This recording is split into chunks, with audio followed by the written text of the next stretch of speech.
Hello, my name is Elizabeth, and in this video I want to share with you some college tips and share with you a little bit about my college journey. I graduated from UC Davis spring 2019 with a bachelor's in communication studies, and before that I studied at Folsom Lake College. Tip number 1 is to apply for financial aid, because financial aid can help you pay for tuition and for your books and anything that you need for college. I applied for financial aid when I went to UC Davis, and I wish I had applied earlier when I was at community college, but I didn't know then that you could also do that. Because I applied for financial aid when I was at UC Davis, I didn't have to pay the tuition. It was paid for me by grants that the university gave me and also financial aid from the government. And when you receive grants, you don't have to pay them back.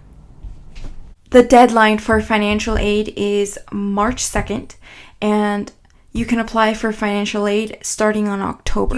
Do a little bit of research and figure out what the deadline might be for you, because I think the requirements vary from state to state. If you don't qualify for financial aid, you can still apply for scholarships. Just make sure that they are legitimate. Another tip that I think is really important, and this is more for people who are in high school, you only have to have SAT and ACT scores if you're going to a university right off the bat. But if you're going to community college, you don't need those scores. Those exams are about $200 each. You can apply for a fee waiver, which will get rid of half of the cost so that you only have to pay around $100 if you qualify for that. Tip number 3 is to pick your classes strategically. Use Rate My Professor and Assist.org. Rate My Professor is a great site to learn about professors before you take their class. You can see what kind of grades they have been given by students in the past.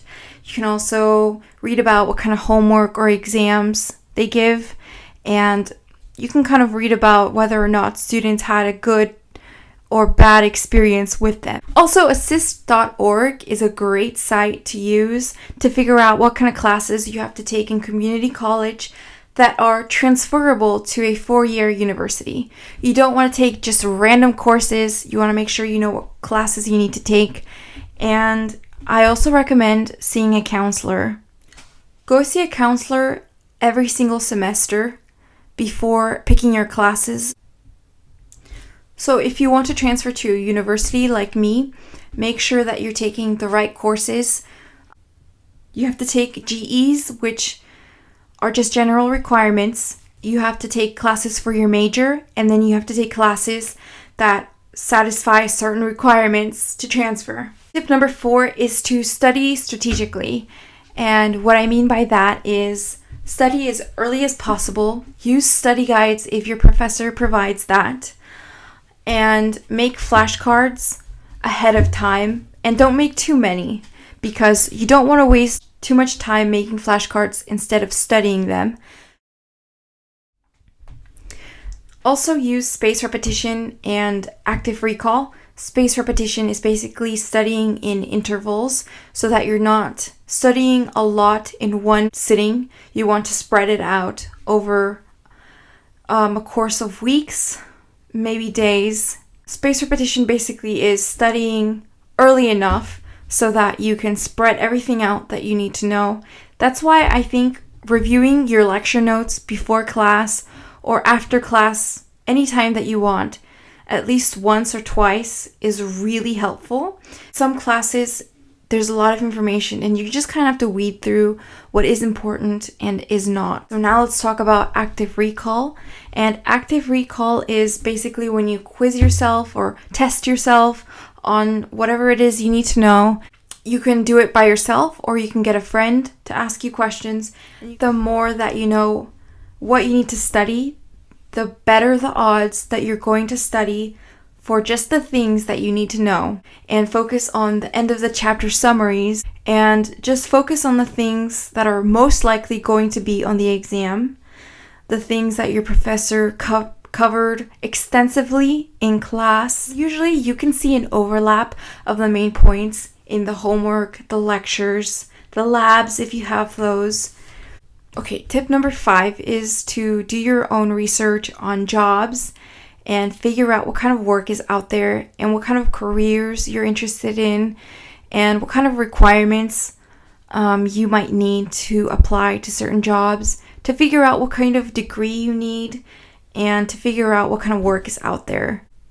You can look for jobs on Glassdoor, Indeed, LinkedIn, and I know UC Davis had Handshake. Tip number 6 is about wellness. It's about remembering to sleep enough, 8 hours if you can. At least try to get that much sleep. Work out 3 to 4 times a week or more because it's going to increase blood flow to your brain. It's going to help you focus more and help you get better grades. Honestly, a quick story. When I was around 11, 12, I had a class that I would always be tired in and I just wasn't really able to focus. But then after I started working out more consistently, because I was doing martial arts, I was able to remember much better and focus longer in that class. And I was able to get better grades overall because I was more present. Eating well, sleeping enough, and getting exercise is going to help your body and mind. And it's going to improve your well-being overall, which is important. Last but not least, I definitely recommend that you get a planner because it's going to help you stay on track, stay organized. Make sure that you write down exactly when you have things due or other important things that you need to do. Make sure that you write things down because it's going to help you remember them and it's going to help you see if you made progress. Let me know if you found these tips helpful and let me know if you have any questions.